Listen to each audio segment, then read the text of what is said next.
Hola, este vídeo va a ser la introducción a la unidad número 13, Física Nuclear, Partículas y Fuerzas Fundamentales. Empezamos recordando un concepto muy básico que conocéis de sobra desde la ESO, que es cómo representamos el átomo con la notación del número atómico y másico.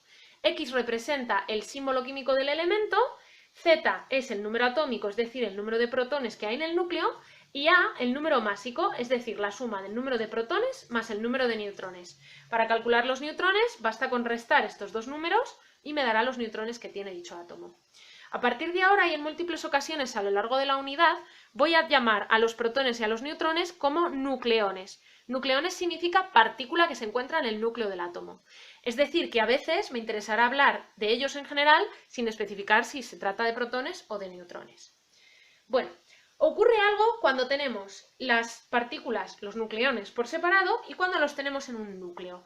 Eso voy a hacer un dibujo para explicar estas dos cosas. Imaginemos que tenemos aquí un montón de nucleones separados, protones y neutrones. Ocurre un proceso y se juntan, formando lo que es el núcleo de un átomo.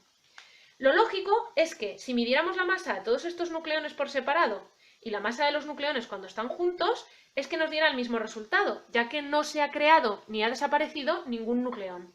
Es decir, la cantidad de nucleones que teníamos al principio va a ser la cantidad de nucleones que tenemos al final. Sin embargo, esto no es así.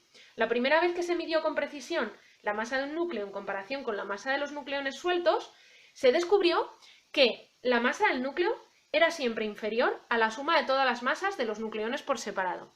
Esto es lo que tenéis aquí y es lo que llamamos defecto de masa, es decir, ha habido una parte de la masa que ha desaparecido. Si yo calculo la suma de la masa de los nucleones por separado, es decir, la suma de toda la masa de los protones junta, la suma de la masa de todos los neutrones junta, y luego la comparo con la masa del núcleo, observo que la masa del núcleo siempre es inferior, por lo tanto, al hacer esta resta, masa de los nucleones por separado menos masa del núcleo, me va a dar un número distinto de 0. Y eso es lo que llamamos el defecto de masa. Es decir, de aquí a aquí, parte de la masa ha desaparecido entre comillas. ¿Y qué ha pasado con esa masa?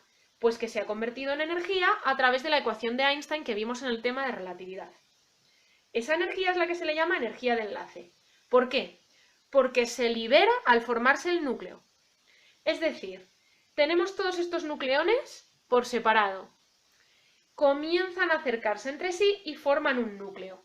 Pues no solamente forman un núcleo, sino que liberan una determinada energía. Nucleones separados pasan a ser un núcleo con todos los nucleones juntos y una cantidad de energía. Y esa energía liberada es muy grande en comparación con la masa de cada una de ellas, que es lo interesante de la ecuación de Einstein. Como la energía es igual a masa por velocidad de la luz al cuadrado y la velocidad de la luz en el vacío es muy grande, de una cantidad de masa muy pequeña nos va a salir una energía muy grande. Y ahí tenemos la base de la bomba atómica o de las centrales nucleares para generar energía. Pues bien, volvemos a recordar, nucleones separados se juntan y al juntarse liberan una energía. Esa energía se le llama energía de enlace y es la energía liberada al formarse el núcleo. ¿Qué ocurre si tenemos un núcleo y queremos separar sus nucleones? Es decir, queremos ir de aquí a aquí. ¿Podemos hacerlo? Sí, pero necesitamos aportarle esta cantidad de energía. Es decir, que es muy difícil separar el núcleo de un átomo, son muy estables y por eso en nuestro cuerpo los átomos no se desintegran de manera constante, sino que se mantienen bien unidos porque hace falta una cantidad de energía muy grande para poder separar estas partículas y volver a tener este estado inicial.